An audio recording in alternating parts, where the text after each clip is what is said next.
Muito boa noite, a paz a todos.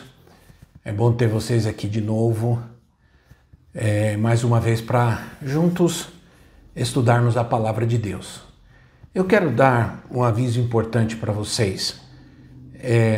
Durante essas próximas quintas-feiras do mês de agosto, nós vamos fazer uma recapitulação, nós vamos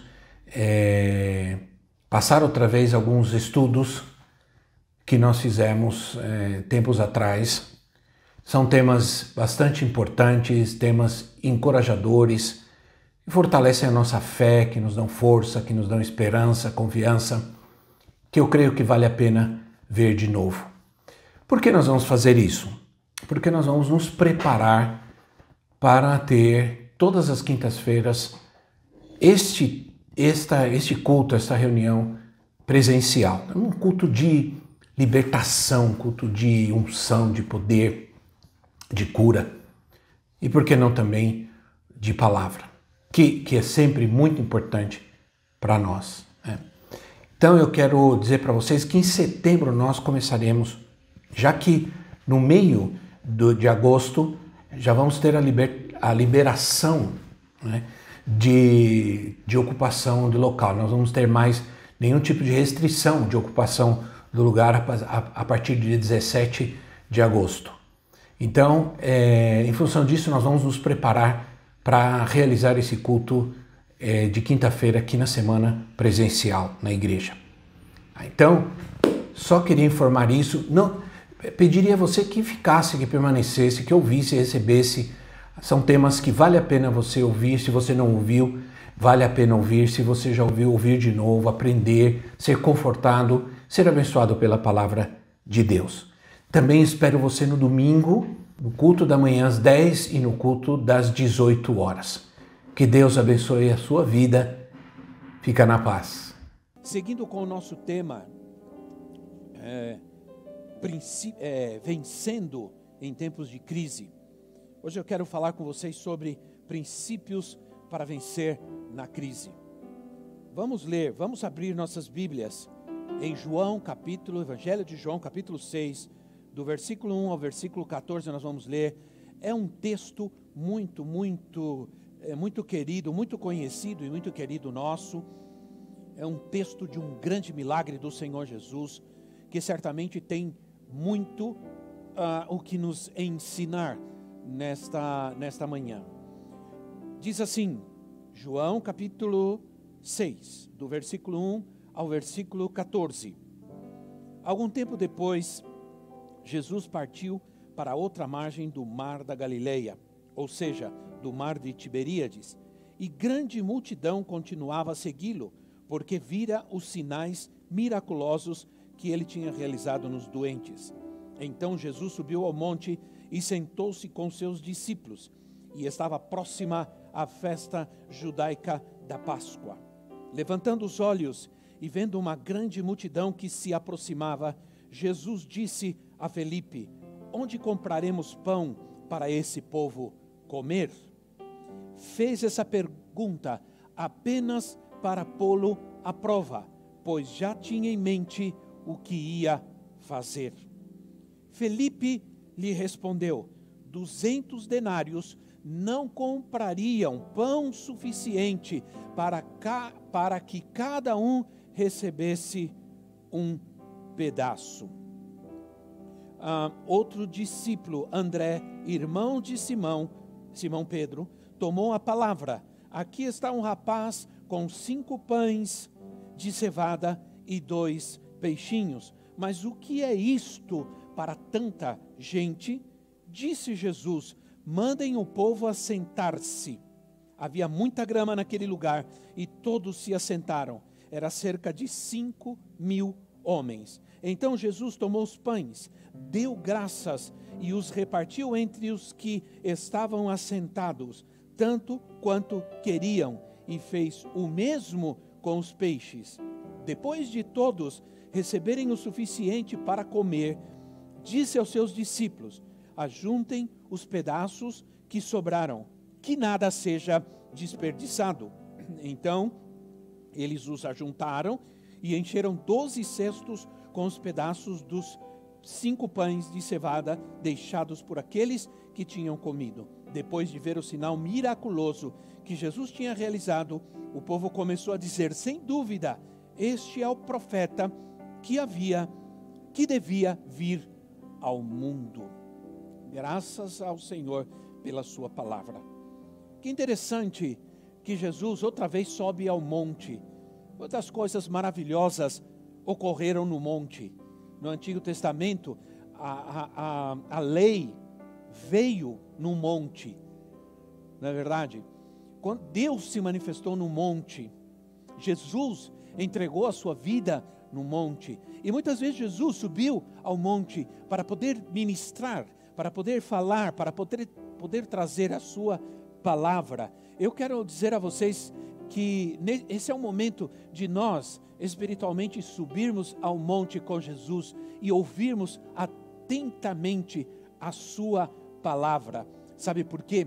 Porque as narrativas do Evangelho ou dos Evangelhos mostram que tudo o que Jesus fez e falou tem um propósito de nos mostrar o amor de Deus, o plano de Deus, a graça, a misericórdia de Deus. Principalmente em momentos como esse que estamos vivendo, é muito bom estar no monte e ouvir a voz do Senhor falando conosco.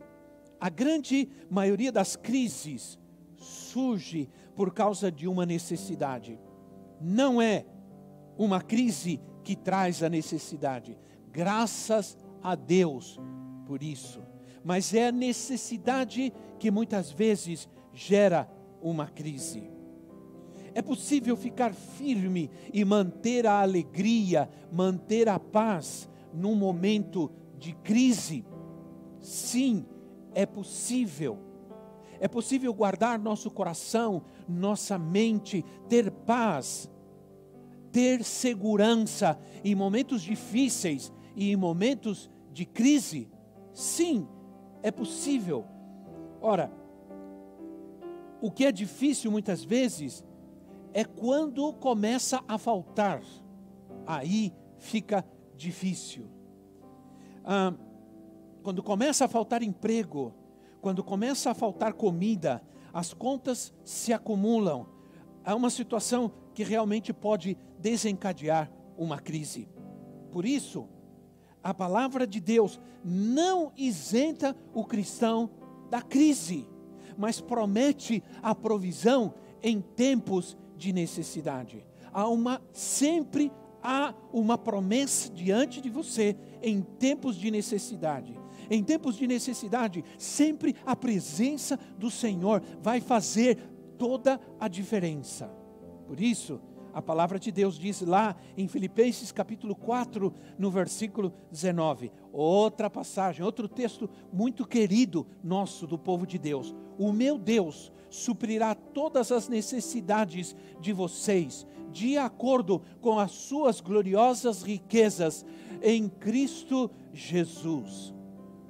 O meu Deus suprirá todas as necessidades de vocês.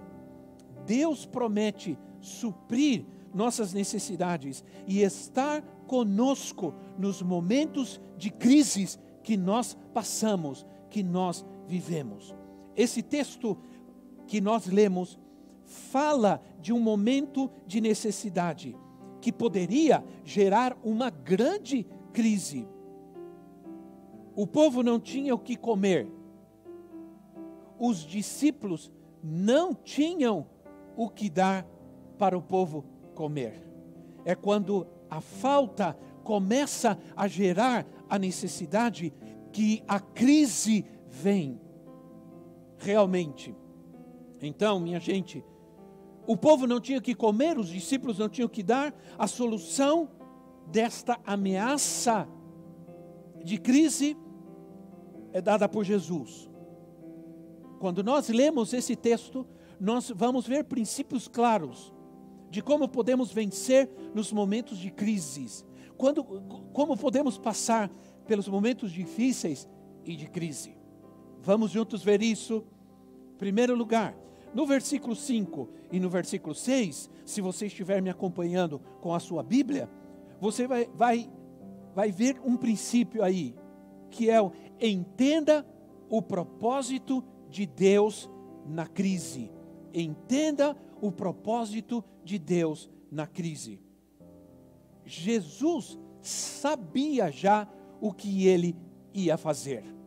Eu gosto muito dessa passagem, porque você tem nos outros evangelhos a mesma narrativa, mas eu gosto de João porque ele dá essa ênfase de que Jesus já sabia o que ele ia fazer.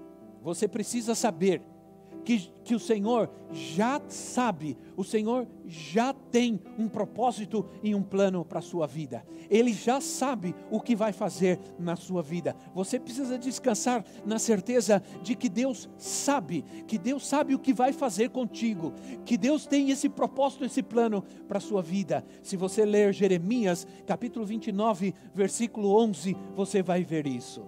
Diz assim, Jeremias 29, 11, porque sou eu que conheço os planos que tenho para vocês, planos de fazê-los prosperar e não de lhes causar dano, planos de dar-lhes esperança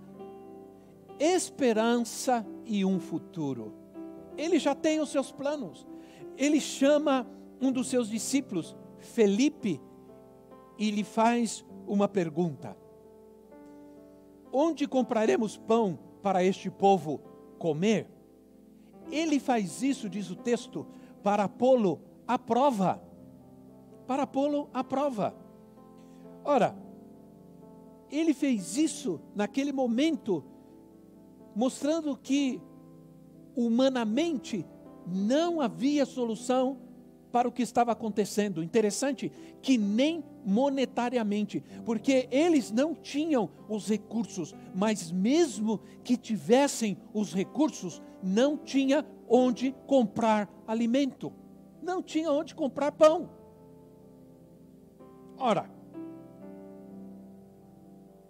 muitas vezes, antes de Deus destruir, Ele precisa demolir coisas em nós. Ele precisa tirar coisas de nós. Essa situação está demolindo muita gente.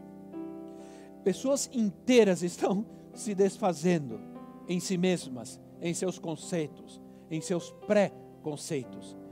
Ele está demolindo coisas em nós. Ele está tirando nesse tempo coisas de nós. Nós estávamos talvez muito egoístas, pensando só em nós, só nas nossas próprias necessidades, só nas nossas próprias decisões, só naquilo que nós queremos. Estávamos muito impessoais, impacientes com os erros dos outros, impacientes nos momentos de crises, impacientes com as falhas dos próximos. E o Senhor está tirando tudo isso de nós para mostrar para nós como é importante ter uns aos outros e como Ele quer cuidar de nós nesse momento. Ora, entenda uma coisa, essa situação vai remover coisas de nós e alargar a nossa experiência com Deus, mas também a nossa experiência uns com os outros. Vamos aprender a andar 1 milha a mais, a 1 quilômetro mais, com aquelas pessoas com as quais nós temos muitas dificuldades e com as quais nós temos muitas diferenças. Ora, Deus tem um propósito na minha crise. Deus tem um propósito na sua crise. Devemos buscar entender o que Ele quer nos ensinar. Devemos buscar enxergar a mão de Deus nessa situação difícil, enxergar a mão do Senhor e entender que Ele está ali apenas para realizar o seu plano, o seu propósito, aquilo que Ele já tem planejado para nós e não aquilo que nós queremos. Provérbios capítulo 3, versículo 6. Provérbios 3, 6 diz assim: reconheça o Senhor em todos os seus caminhos e Ele endireitará as suas veredas. Reconhecer quer dizer, coloque o Senhor em todos os seus caminhos, em tudo aquilo que você vai fazer, em tudo aquilo que você planeja, em tudo aquilo que você deseja, coloque o Senhor. E Ele então vai endireitar, e Ele então vai corrigir, e Ele então vai tratar com toda essa situação. No versículo 7, nós encontramos outro princípio. Não avalie a situação pelo que falta. Preste atenção. Não avalie a situação pelo que falta. Por mais que façamos cálculos, às vezes não vamos chegar a nenhuma solução. O propósito de fazer um cálculo é chegar a uma solução, não é verdade? É nisso que a matemática de Deus é diferente. Por mais que calculemos, não vamos chegar a nenhuma decisão. Ora, a conclusão que chegou Felipe foi que não dava para alimentar a multidão, porque o dinheiro não dava. Ele fez cálculos de quanto eles tinham, quantas pessoas tinham, e chegou à conclusão que não dava. Muitos estão assim hoje. Alguns irmãos de nós não queremos nem fazer cálculos. Não queremos, alguns de nós estamos com medo de abrir lá no internet banking, estamos com medo de abrir a nossa conta bancária. Porque estamos com medo de calcular. Muitos já sabem que não vai dar. Aí começa a crise. Agora, ter fé não é ignorar o problema, logicamente. Não podemos ignorar o problema, ele é real e ele existe. E ter fé não é ignorá-lo, ter fé é confiar não na nossa matemática, preste atenção. Ter fé é confiar não na nossa matemática, mas na matemática de Deus. Confia na matemática de Deus e não na sua matemática, porque ela é diferente. É muito diferente que a nossa. A matemática do homem é lógica. A matemática de Deus não é lógica. Não dizem, nós não aprendemos que a matemática é pura lógica, mas a matemática de Deus não tem lógica, não é lógica. Eu me lembro muito bem, quando nós vivíamos em Houston, há pouco tempo atrás, quando nós deixamos aqui por um tempo o que nós estávamos fazendo na obra e fomos para Houston, nós fomos pela fé. E o Senhor cuidou de nós no período em que nós estivemos lá. Mas o que ocorreu foi que em alguns momentos a gente sabia que a gente precisava contar com a provisão de Deus. Que a gente olhava em nossa despensa e sabia que havia pouco, que não era suficiente para o que nós estávamos vivendo. Então, um dia, num domingo, nós fomos ao culto e uma irmã, que eu não me esqueço o nome dela e nunca a esqueço também, chamada Carmen. Tristemente, essa irmã, faleceu há pouco tempo atrás. Ela, ao terminar o culto, ela e seus filhos vieram com 2 caixas grandes de plástico, cheias de mantimento, e deram para nós. E eles disseram que era porque Deus havia falado com eles, que eles deveriam entregar-nos aqueles mantimentos para a nossa despensa. E foi algo tão especial para nós, foi algo tão importante para nós, porque aí nós começamos a ver como Deus cuida de nós, como a matemática de Deus, os cálculos de Deus são muito diferentes do que os nossos. Só assim, irmãos, nós podemos orar em base às promessas de Deus, em base às promessas e em base à sua palavra. O Senhor estava mostrando aos discípulos que a sua economia é diferente da economia do mundo. O capital inicial para o empreendimento do reino de Deus é realmente a fé. Talvez, irmãos, alguns de nós terminemos esse tempo e terminemos essa situação toda entendendo isso, que não há mais capital, que o capital que necessitamos para começar outra vez é a fé, e glória a Deus por isso, porque temos ainda a maior riqueza que alguém tem para fazer qualquer coisa neste mundo, que é a fé em Cristo. E queridos, a falta de fé nos leva a focar-nos nas necessidades. A falta de fé nos faz fazer cálculos que muitas vezes não estão na matemática de Deus. Nos faz esquecer as provisões, por maiores que elas sejam.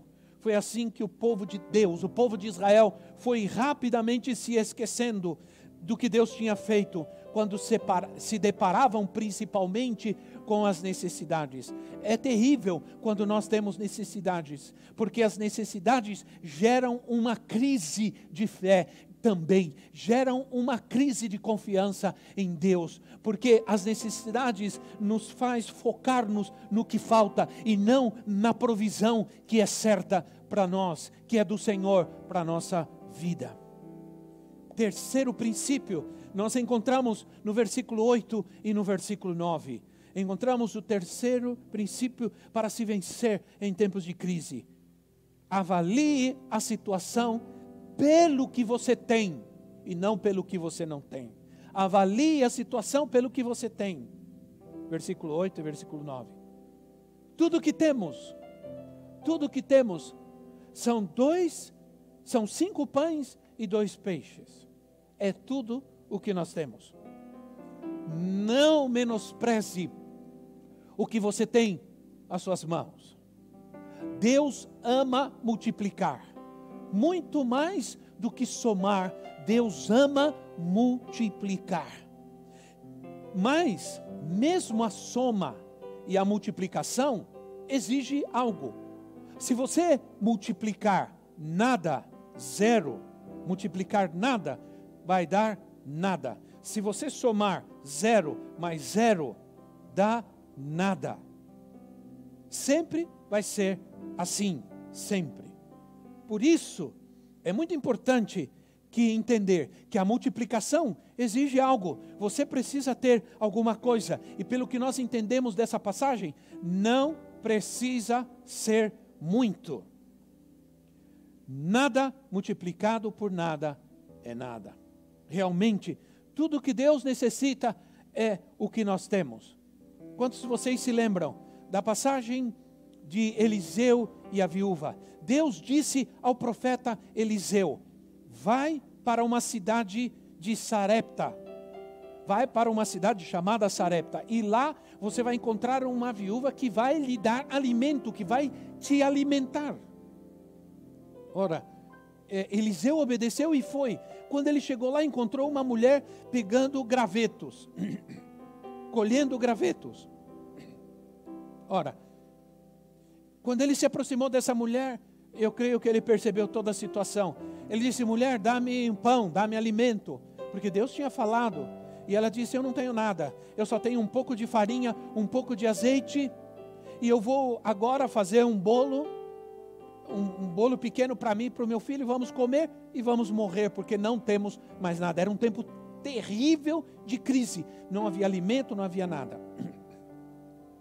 Então Eliseu provavelmente entendeu o que Deus queria, como Deus o mandou a essa situação, como Deus disse, e é isso que nós vamos entender. Deus disse: vai para lá, porque lá você vai encontrar uma mulher que vai te alimentar. E ele chega lá e encontra uma situação adversa, contrária. Mas ele era um homem, era um profeta de Deus. E ele disse: vai, pega essa farinha, esse azeite, faz um pequeno bolo, traz para mim, e depois faz para você e para os seus filhos, para a sua casa. E aquela mulher fez o que ele disse. Ela obedeceu a palavra do profeta. Ela obedeceu a palavra de Deus. E sabe o que ocorreu? Bom, você já sabe. Ela fez pão para ela, fez para Eliseu, fez para os seus filhos, começou a fazer pão para todo mundo, para toda a sua casa, e diz a palavra de Deus que a farinha não acabou, que o azeite não acabou, e durante muitos e muitos e muitos dias não faltou nada. Que tremendo, que maravilha. E finalmente, no versículo 11, você encontra o último princípio: seja grato a Deus. Tenha gratidão. E na passagem paralela essa de Mateus capítulo 14, versículo 19, Mateus 14, 19 diz assim: e ordenou que a multidão se assentasse na grama, tomando os 5 pães e os 2 peixes, e olhando para o céu, isso aqui logicamente é simbólico, olhando para o Pai, o partiu, deu graças, agradeceu e partiu os pães. Em seguida deu os discípulos, e estes as multidões, aqueles mesmos pães. Quero dizer algo importante para vocês, algo que impacta a minha vida. Certamente vai impactar a sua vida também vai ser impactada. Por isso, preste muito atenção nisso. Quando Jesus, nesse caso, no caso de Lázaro, quando Jesus levantou seus olhos e deu graças e agradeceu ao Pai, o que Jesus estava fazendo era mostrar a mim e a você o amor de Deus, o coração do Pai, como o Pai já planejou amar-nos, como o Pai já planejou cuidar de nós, como o Pai já tinha em conta tudo o que íamos viver e estar conosco e realizar milagres na nossa vida. Glória a Deus por isso. Ele nos mostra quais são as intenções de Deus para conosco, de nos abençoar, de suprir tudo o que nos falta, como Ele prometeu. Foi a mesma situação que vemos com Lázaro. Ele somente agradeceu o Pai, porque a intenção do Pai sempre é responder. Sempre Ele vai responder. Não reclame, não murmure, agradeça a Deus. Jesus, nesse momento, Ele não fez a oração de guerra, nem a oração da autoridade. Ele não repreendeu o demônio da miséria, da necessidade. Ele deu graças. Ele agradeceu por aquilo que ele tinha em suas mãos. Entende, irmãos? Um coração grato a Deus traz multiplicação à nossa vida. Não reclame, não murmure, agradeça. Com o Senhor nos mostra o amor de Deus. Apesar disso, nós precisamos ser cuidadosos e prudentes. Em tempos difíceis, não devemos esbanjar. Em tempos difíceis, devemos gastar nosso dinheiro com prudência. Não devemos gastar nosso dinheiro em coisas desnecessárias, porque essa é a parte que nós devemos fazer. De resto, confiar plenamente no Senhor. Ora, a palavra nos revela aqui como Ele cuida de nós em cada momento. Não se sinta sozinho. Agora eu falo com aqueles que estão sozinhos, que sempre estão sozinhos. Não se sinta sozinho nessa crise. Entrega seus caminhos, a sua vida ao Senhor. Confia nele. Ele fará todas as coisas que você precisa, que você necessita. Entrega teu coração para Cristo. Faça como nós lemos o texto de Provérbios. Entrega, reconheça o Senhor em todos os teus caminhos. Entrega o teu coração para Ele. Entrega a tua vida ao Senhor. Os nossos caminhos representam as nossas condutas, a nossa vida, as nossas intenções e motivações. Entrega tudo ao Senhor Jesus agora. Volta a entregar para Ele a sua vida. Volta a entregar para Ele o teu coração. Volta a entregar para Ele o teu futuro. E você vai ver o que Ele vai fazer. Ora comigo e faça isso agora, em nome de Jesus. Ora comigo agora, onde você estiver, na sua casa, onde você estiver agora, ora comigo. Senhor Deus e Pai, ó Cristo da glória, ó Senhor, nós te damos graças. Te agradecemos pela tua palavra, te agradecemos pela paz que nos traz a tua palavra, Senhor. Te agradecemos pela paz que nos traz a certeza de como o Senhor nos mostra como o Pai nos ama e como o Pai está preocupado conosco. Por isso o Senhor nos ensinou a orar ao Pai nosso que está nos céus, porque Ele cuida de nós. Senhor, eu oro outra vez, mais uma vez, por aqueles que estão nos ouvindo, oro pela sua casa. Ó Senhor, que este lar seja como este monte, onde o Senhor está ensinando-nos e mostrando-nos o coração do Pai. Senhor, em nome de Jesus, agora, vem com o teu poder, Senhor, com essa palavra de poder e toca na vida, meu Deus, de cada um. Cada família e cada lar agora, Senhor. Que venha a bênção, que venha a provisão de Deus, que venha a tua paz, porque esses dias difíceis estão passando, estão terminando, Senhor. Obrigado, meu Deus, te agradeço, te louvo, te exalto, bendito Senhor. Entra agora, Espírito Santo, tua glória e o teu poder, o poder do Espírito, encha o teu coração de paz agora, e a certeza que você pode terminar esse tempo sem nada, mas ainda você tem tudo, porque você tem fé, a maior e a mais poderosa de todas as moedas, o maior poder monetário deste mundo, a fé. Obrigado, Senhor, te agradecemos, te louvamos, em nome de Jesus, amém, amém.